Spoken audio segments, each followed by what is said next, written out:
bangsa kita itu sudah dijajah oleh bangsa lain selama 3,5 abad atau 3,5 abad.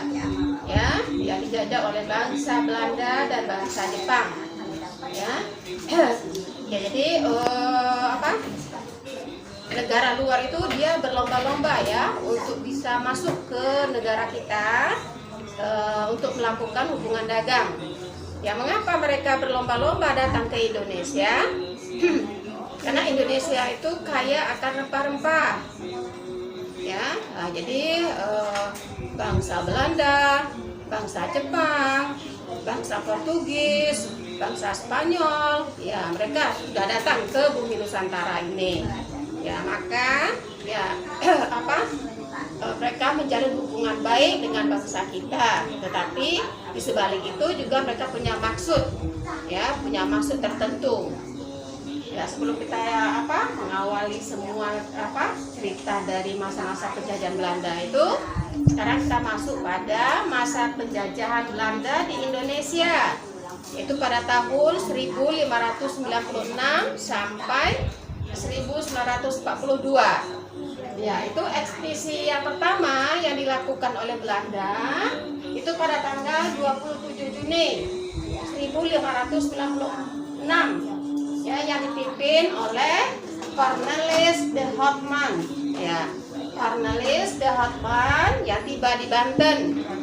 Ya, ini adalah ekspedisi Belanda yang pertama ya. Ya, jadi Cornelis de Houtman ini ya merupakan pelopor pelayaran di jalur laut ke Nusantara. Ya, jadi Cornelis de Houtman ini tiba di Banten yang merupakan pelopor pelayaran di jalur laut ke Nusantara. Kemudian ya setelah ekspedisi pertama yang dilakukan oleh Cornelis de Houtman, Belanda melakukan lagi ekspedisi yang kedua di Banten. Ya, ekspedisi yang kedua ini di Banten ini dipimpin oleh Jacob van Nex dan Wiberets van Weerwijk. Nama orang Belanda susah ya. Nah, jadi bacanya ya dipimpin oleh Jacob van Nex dan Wiberets van Weerwijk. Bisa kan bacanya? Ya susah ya. Nah, itu lidahnya berkeleo-keleo ya. Jadi Jacob van Nex dan Wiberets van Weerwijk. Nah, jadi ada dua orang yang melakukan ekspedisi yang kedua di Banten pada tanggal 28 November 1598. Jadi kurang lebih 2 tahun ya bedanya dengan ekspedisi yang pertama. Kalau pertama itu pada tanggal 27 Juni 1596, ekspedisi yang kedua pada tanggal 28 November 1598 yang dipimpin oleh Jacob van Nex dan Wiberets van Weerwijk. Ya, selain bangsa Belanda, ya bangsa Portugis dan Spanyol juga telah mencapai Nusantara. Jadi mereka sudah tiba di Nusantara ini dan melakukan hubungan perdagangan. Ya, persaingan dagang dengan pedagang-pedagang dari Eropa seperti Spanyol dan Portugis, ya ini menyebabkan Belanda mendirikan kongsi dagang. Nah, karena bangsa Portugis dan Spanyol juga datang di Banten, maka Belanda melakukan hubungan namanya kongsi dagang. Ya, ini Belanda. Nah, ini dengan Portugis dan Spanyol. Nah, jadi dilakukanlah hubungan kongsi dagang. Ya, kongsi dagang. Jadi Belanda tidak mau rugi. Ya, dia dapat upeti dari itu. Nah, jadi tak percuma bangsa Portugis dan Spanyol itu, nah dia dikenakan pajak gitu loh oleh Belanda. Nah, makanya didirikanlah kongsi dagang. Pada tanggal 20 Maret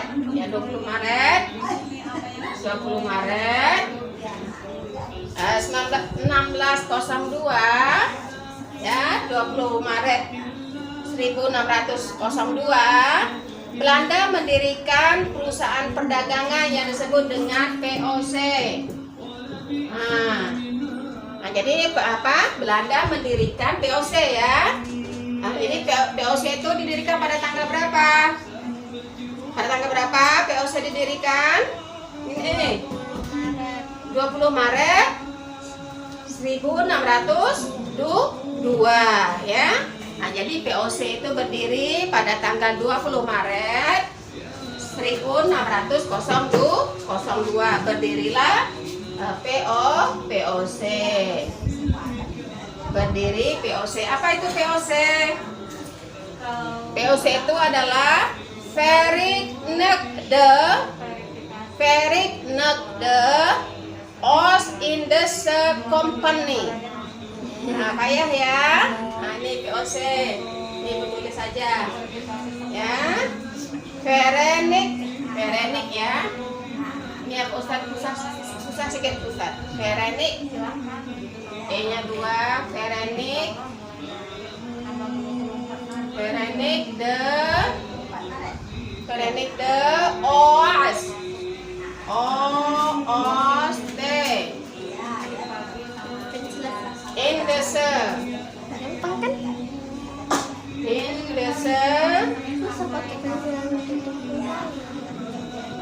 Indische Compagnie.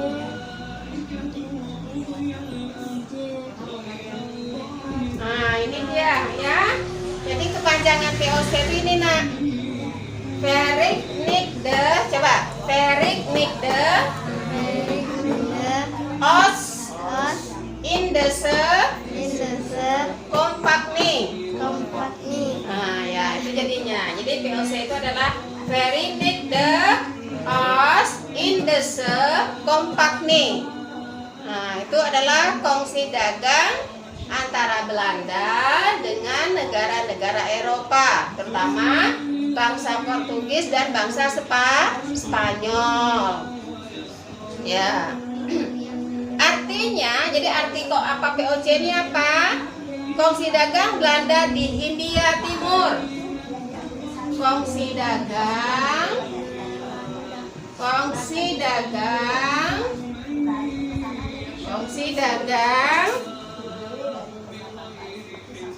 Belanda di Hindia Timur.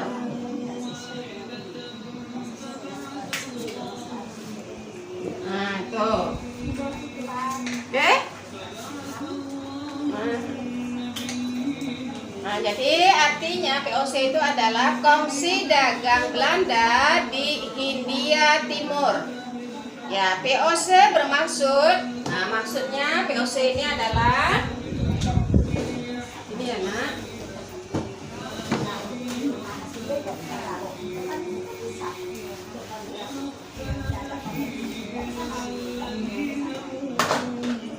Maksud VOC adalah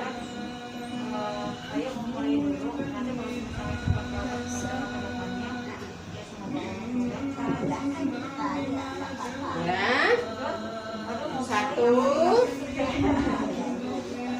melindungi perdagangan,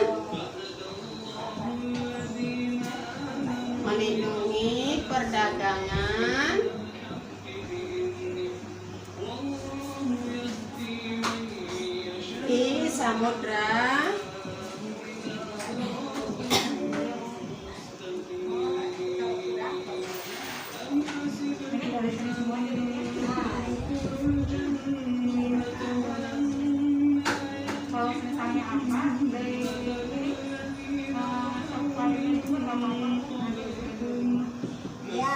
Nah, ini ya tujuan atau maksud dari VOC. Pertama itu adalah melindungi perdagangan di Samudra Hindia dan Samudra Pasifik. Yang kedua, membantu membiayai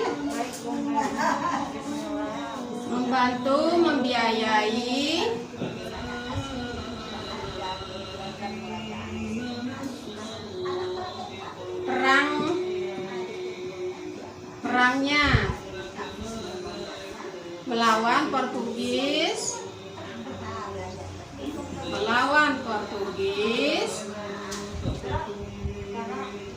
Spanyol.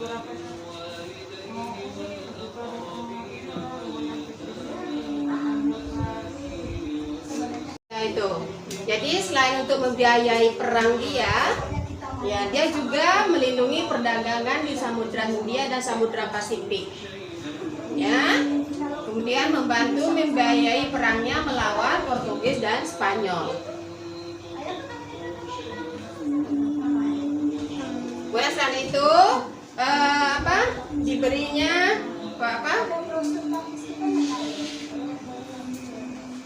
Bu, yang ini huruf A enggak cukup? Mana? Yang ini. Ini.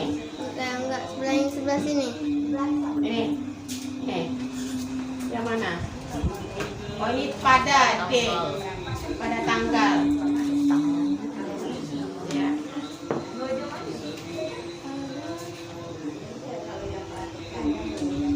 Kemudian Belanda juga memberikan keleluasaan, ya, Belanda memberikan keleluasaan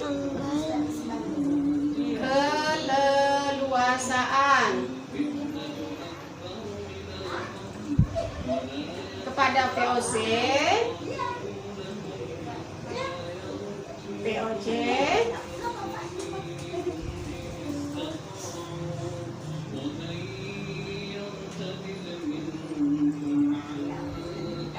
dengan memberikan hak istimewa. Hak istimewa, ya. Hak istimewa. Ya, yang dikenal dengan hak oktroi, ya. Hak oktroi, ya. Nah, ini. Jadi Belanda memberikan keleluasaan kepada VOC dengan memberikan keistimewaan, tuh hak istimewa, ya, yang dikenal dengan hak oktroi. Nih, hak oktroi. Bisa baca, Pak Ustaz? Arti? Bisa? Asb, Bella, Arman bisa, ya. Hak oktroi, anaknya nih OCTROI. Oke.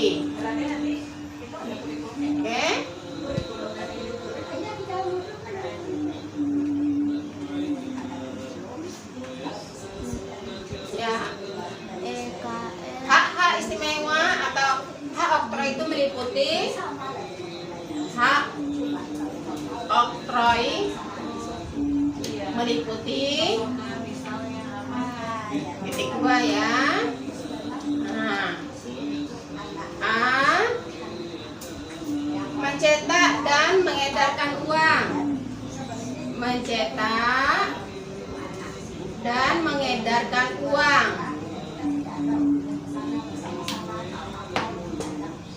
Mencetak dan mengedarkan uang.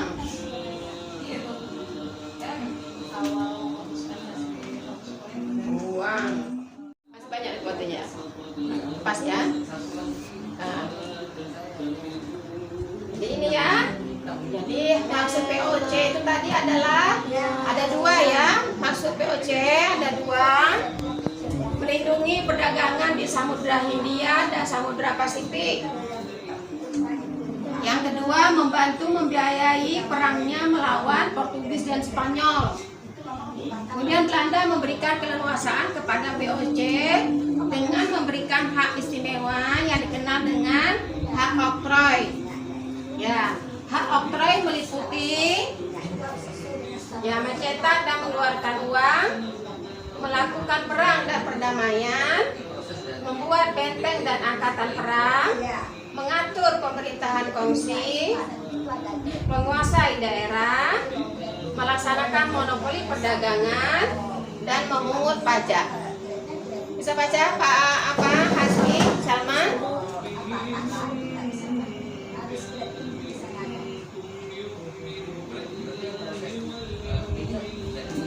Proses tidak ada yang diproses, ada yang Jadi VOC itu ya Pak Ustadz, dia melakukan kongsi dagang Belanda di Hindia Timur. Jadi VOC itu merupakan kongsi dagang Belanda di Hindia Timur. Nah, jadi orang-orang Eropa yang melakukan perdagangan di Indonesia itu harus minta izin dulu sama Belanda. Sementara yaitu menguasai wilayah yang dilakukan VOC ini ada beberapa hal ya. Itu nanti akan kita lanjutkan pada pertemuan kita, sampailah dengan kerja paksa atau kerja rodi ya, dan penarikan pajak.